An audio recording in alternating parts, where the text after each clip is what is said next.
Welcome back to Textiles and Treasures and happy St. Patrick's Day. Today I'd like to take you on a tour of my St. Patrick's Day displays.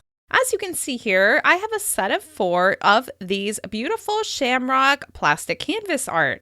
I recently found those in the bins and I was so excited because I have a weakness for all kinds of plastic canvas art. And how great was it to get something so seasonally appropriate? As you can see, each of these is slightly different, but they look really nice together as a display, and I'm glad I was able to rescue them from the bins. Now let's take a look at this beautiful shelving unit that I inherited from my grandmother that has my St. Patrick's Day display. As you can see, I've managed to pick up quite a few pieces out thrifting that are very inspired by the St. Patrick's Day holiday.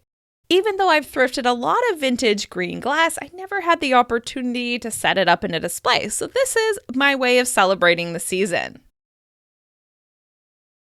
Here on the top shelf, we have a couple of sets of figurines, as well as a ceramic shamrock that I actually painted back in the 90s when I was a kid. As you can see here, I have this set of 2 leprechauns that I picked up at an estate sale at the end of last year. This was the only thing I got from the estate sale, but I knew it would be perfect to plan ahead for the season. Here is that ceramic piece that I painted in the 90s, and I did not do the eyes. The person who ran the ceramic studio did, because my painting skills weren't quite up to that level. Here I have a set of 3 adorable little children playing instruments, dressed in green, and they have some shamrocks that reveal that they're probably for St. Patrick's Day. And these are Lefton figurines. I believe the other 2 leprechauns are Lefton as well, but they don't have their sticker. Here on the middle shelf, I have a Belleek teacup and saucer that I recently picked up at the senior center. They were having a flea market and this was in their thrift store. I'll be sharing that video soon. And I absolutely love this music box that has a leprechaun, a rainbow, and a pot of gold. I found this way back in the fall and knew I had to hang on to it until St. Patrick's Day. This was made by Enesco. And this leprechaun bear was actually stitched by me using a lot of thrifted materials. I thrifted the hoop, I thrifted the fabric, some of the thread, and the pattern I got from an estate sale. And that little stand that it's sitting on was something I also picked up at the senior center flea market. On the bottom shelf, I have a couple of shamrock pieces as well. This piece was made by Shannon, and I picked it up earlier this year at Goodwill. Here in the middle is a goblet that's by Indiana Glass, and it is the sandwich pattern, which you may know that I collect.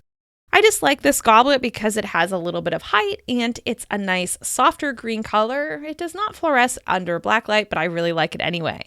And last, I have this pitcher and bowl set that is made by Lefton that I also picked up earlier this year at my favorite local thrift store.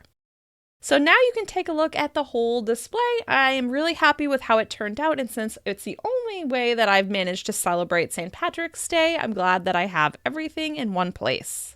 Here are a couple of other St. Patrick's Day touches that I have around the house. I found this recently at the Salvation Army, and it is a leprechaun, one of those acrylic sun catchers, which I also have a weakness for. He's definitely shining in the sunlight.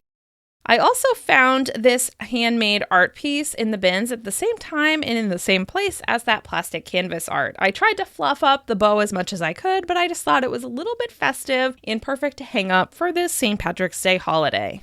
Someone put a lot of work into cutting out those shamrocks. This little bowl I picked up at Goodwill about a year ago, and I believe it was from the Christmas tree shops originally, but it is nice to store little treats in, and why not put it out for St. Patrick's Day?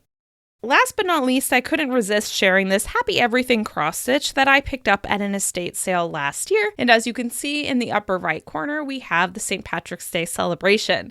I've had this up for a few months now because it is perfectly festive to celebrate the season.